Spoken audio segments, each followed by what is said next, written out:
ভূমধ্যসাগরের নীল জলরাশি পর্যটকদের কাছে যা সৌন্দর্যের প্রতীক, হাজারো মানুষের কাছে তা এক মরণ ফাঁদ। কিন্তু এই উত্তাল সমুদ্র পাড়ি দিয়ে ইউরোপে ঢোকার নেশা যেন থামছেই না। 2025 সালের সাম্প্রতিক এক চাঞ্চল্যকর তথ্য বলছে, অনিয়মিত পথে ইউরোপে পৌঁছানো অভিবাসীদের মধ্যে এখন শীর্ষে রয়েছেন বাংলাদেশিরা।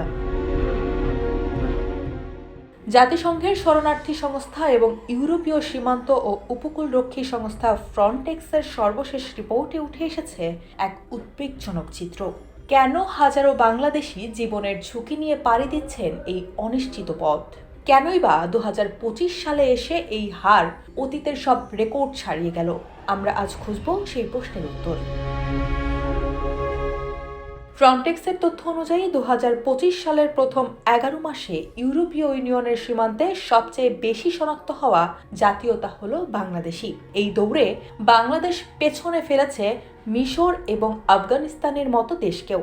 কিন্তু প্রশ্ন হলো, তারা কোন পথ ব্যবহার করছেন? ইউরোপীয় সংস্থাগুলোর বিশ্লেষণে দেখা যায়, বাংলাদেশিরা মূলত সেন্ট্রাল ভূমধ্যসাগর রুট ব্যবহার করছেন। অধিকাংশেরই যাত্রা শুরু হয় লিবিয়া থেকে। সেখান থেকে ছোট ছোট নৌকায় করে ইতালির উপকূল কিংবা গ্রিসের দিকগুলোতে পৌঁছানোর চেষ্টা করেন তারা। লিবিয়া ভিত্তিক আন্তর্জাতিক মানব পাচার নেটওয়ার্কগুলো এই অসহায় মানুষদের প্রলুব্ধ করে এই বিপজ্জনক সমুদ্র যাত্রায়। সীমান্ত নজরদারি আগের চেয়ে অনেক বেশি কঠোর করা হলেও বাংলাদেশিদের এই স্রোত কোনোভাবেই ঠেকানো যাচ্ছে না।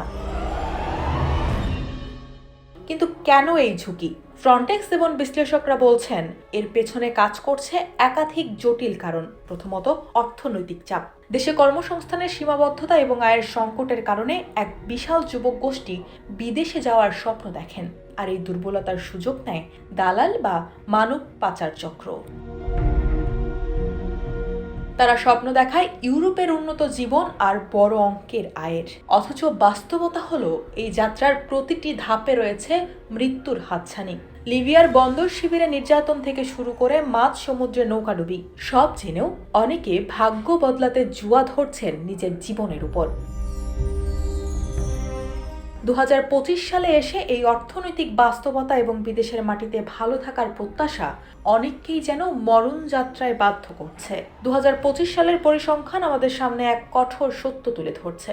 বাংলাদেশিদের ইউরোপমুখী এই প্রবণতা নতুন নয়, তবে বর্তমানে এর মাত্রা আশঙ্কাজনক। কঠোর সীমান্ত নীতি কিংবা আইনি কড়াকড়ি এই স্রোত কমাতে পারছে না, যতদিন না অর্থনৈতিক নিরাপত্তা নিশ্চিত হচ্ছে এবং মানব পাচারকারী চক্রগুলোকে পুরোপুরি নির্মূল করা হচ্ছে। ততদিন হয়তো ভূমধ্যসাগরের এই মরণযাত্রা চলতেই থাকবে।